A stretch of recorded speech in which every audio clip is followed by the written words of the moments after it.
Un devorador de mexicanos como jamás existió. Una obsesión enfermiza por destruir todo aquel que representara a la bandera verde, blanco y rojo. Wilfredo Gómez no solo peleaba contra mexicanos, los estudiaba, los diseccionaba, los convertía en trofeos de su implacable carrera. Su apodo Bazooka resonaba como una sentencia de muerte en cada gimnasio al sur de la frontera. Un total de más de 20 peleadores, entre ellos mexicanos y mexico-estadounidenses, brutalmente noqueados por el ídolo de Brujas, Puerto Rico. Nombres como Juan Antonio López, Carlos Zárate en exhibición y una lista interminable de valientes que cayeron ante su demoledor poder.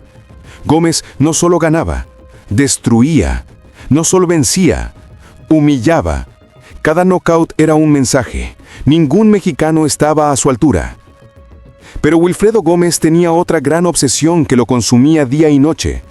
El hambre del mejor supergallo de todos los tiempos era subir cuanto antes a los Pluma y arrebatarle el título al joven monarca que reinaba con puño de hierro. Las 126 libras lo llamaban como un canto de sirenas. Allí estaba la gloria absoluta, la consagración definitiva.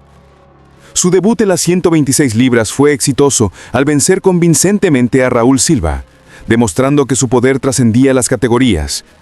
Los críticos decían que era demasiado pronto, que necesitaba más peleas de adaptación, pero Gómez no escuchaba a nadie. Su confianza bordeaba la arrogancia. Pero ahora el indiscutido joven rey de la división, Salvador Sánchez, de apenas 23 años, pero con alma de veterano, esperaba ansioso en su trono. El mexiquense de Tianguistenco no solo quería defender su cinturón, quería dar la más valiosa lección de su vida a Gómez, tal como lo es jamás subestimar a nadie, y mucho menos a un mexicano con honor en juego.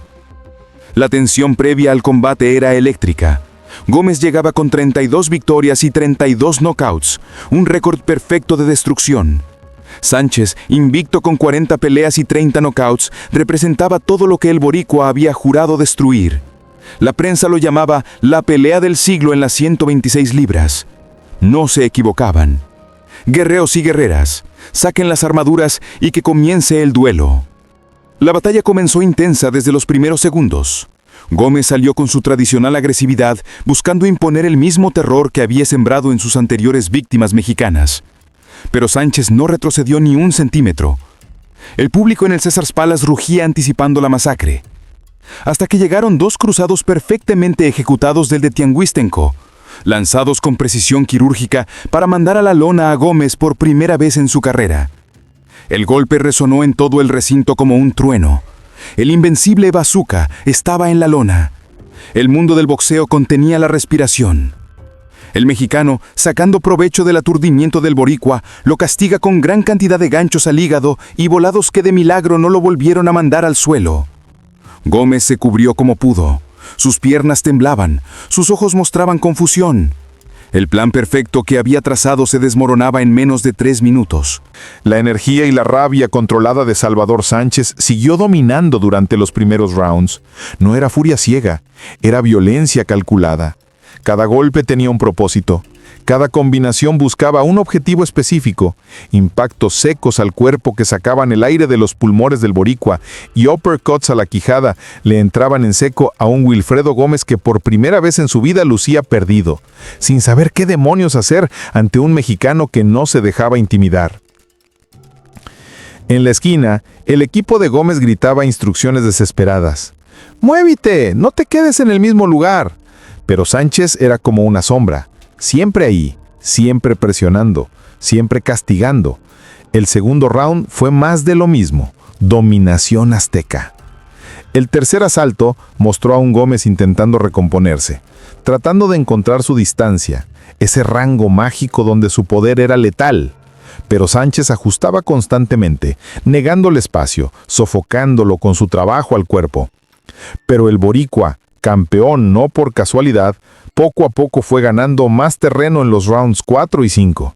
Su esquina le recordó quién era, le devolvió la confianza que el primer knockout había fragmentado. Descubriendo que el azteca era algo vulnerable en las cuerdas, Gómez comenzó a arrinconarlo sistemáticamente, buscando replicar las recetas que le habían dado tantos knockouts. Sin embargo, el contragolpe de Sánchez tenía una efectividad tal que de inmediato le hacía volver a poner las cosas bajo control. Era como un péndulo de violencia. Gómez atacaba con furia. Sánchez respondía con precisión letal. El público estaba enloquecido. Cada round era una guerra dentro de la guerra. Algo clave aquí sin duda era la diferencia de pegadas y, más importante aún, la capacidad de resistencia. Gómez golpeaba demasiado, conectaba con fuerza, sus puños eran martillos buscando demoler, pero Sánchez resistía como si estuviera hecho de granito mexicano. Sus genes otomíes parecían haberle dado una mandíbula tallada en piedra volcánica, mientras que un cruzado bien colocado del mexicano, lanzado con perfecta rotación de cadera, bastaba para poner en serios aprietos a la leyenda caribeña. Gómez parpadeaba, se tambaleaba, necesitaba varios segundos para recuperar la compostura. La báscula no miente. Sánchez era el pluma natural. Gómez el invasor, forzando su cuerpo. Pelearían 15 rounds de 3 minutos cada uno. Una eternidad en términos de boxeo. Cabe aclarar que el poderío de Gómez siempre fue de respetarse en todo momento. Ningún peleador sensato podía darse el lujo de relajarse ante el bazooka. Pero la mandíbula legendaria y los dotados pulmones de Salvador Sánchez le hacían frente a la perfección. Round tras round, minuto tras minuto. Del sexto al séptimo round presenciamos una auténtica guerra de resistencia física y mental.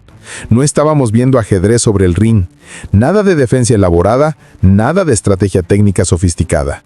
Solo intenciones puras y primitivas de noquearse el uno al otro. Dos guerreros dispuestos a dejar todo, incluso la vida misma si era necesario. Gómez de momento lograba empuñar fuertes ráfagas que movían a Sánchez. Combinaciones de 4 y 5 golpes que hacían retroceder al mexicano. El público boricua en las gradas gritaba esperanzado viendo destellos del Gómez destructor. Pero una vez más, la mandíbula y el cráneo de acero de la leyenda azteca resistía todo bombazo del caribeño, absorbiendo el castigo y devolviendo el recibo con intereses. Pero el paso implacable de los minutos solo fue demostrando que el no llevar un plan B bien estructurado, acompañado de más defensa y conservación de energía, fue un rotundo error estratégico para el boricua. En definitiva, la pegada limpia y contundente de Sánchez era simplemente superior en efectividad. El potente y sostenido golpeo al cuerpo, esos ganchos que se hundían en las costillas flotantes y los uppercuts precisos a la mandíbula por parte del mexiquense comenzaba a resquebrajar visible y peligrosamente a un Wilfredo Gómez que ya mostraba claros signos de agotamiento en el séptimo round. Su guardia bajaba involuntariamente, sus piernas no respondían con la misma agilidad. Sánchez, con inteligencia de maestro veterano, supo bajarle metódicamente todas las defensas al puertorriqueño. Lo estudió, lo descifró, lo desnudó tácticamente. Comenzaba a esperar paciente pero letal por la combinación justa, esa secuencia perfecta de golpes para acabarlo definitivamente y cobrar venganza por todos sus hermanos mexicanos caídos. En el round 8, después de un intercambio brutal en el centro del ring, Sánchez conectó una soberbia ráfaga de 10 impactos consecutivos. Jab, directo, gancho, uppercut, otro gancho, volado, directo nuevamente. Una sinfonía de destrucción perfectamente orquestada que manda a la lona a Gómez por segunda vez en la pelea. La drástica caída del boricua fue diferente a la primera. No había confusión en sus ojos. Había derrota. Sus piernas no respondían, su voluntad estaba quebrada. El referee, viendo la condición del peleador, detuviera el encuentro inmediatamente. No hacía falta más. El punto había sido probado. Sánchez se llevó un glorioso triunfo esa noche de agosto de 1981, una victoria que marcaría para siempre al boxeo mexicano y redefiniría el significado del orgullo nacional. No era solo un cinturón defendido, era una declaración. Los mexicanos jamás deben ser subestimados. Wilfredo Gómez, con la humildad de los verdaderos campeones, siempre reconoció el inmenso talento de Sánchez en cada entrevista posterior. Admitió públicamente, con dolor en la voz pero con honestidad, que el subestimarlo fue el peor de los errores de su carrera. Pensé que sería uno más, confesó años después. Pero Salvador era diferente. Era especial. El boricua se obsesionó con una revancha que jamás llegó. Entrenaba imaginando ese segundo encuentro, soñaba con redimirse, con demostrar que la primera fue una casualidad. Pero el destino cruel tenía otros planes. La revancha jamás llegó por el lamentable y temprano deceso del mexicano en ese fatídico accidente automovilístico en 1982. apenas un año después de esta batalla épica. Salvador Sánchez murió a los 23 años, en la cúspide de su poder, dejando un vacío imposible de llenar. Gómez lloró cuando se enteró de la noticia. No eran solo lágrimas de tristeza, eran lágrimas de oportunidad perdida, de respeto no expresado suficientemente, de admiración hacia quien lo había derrotado. Gracias, guerreros y guerreras, por acompañarnos en esta batalla histórica, en este capítulo legendario del boxeo mundial, aquí en el ring golpe a golpe, donde las leyendas nunca mueren y las historias se cuentan con el respeto que merecen. No olviden suscribirse, activar la campanita y compartir este video para que más personas conozcan estas historias que definieron nuestro deporte. Nos vemos en la próxima batalla. Hasta la victoria siempre.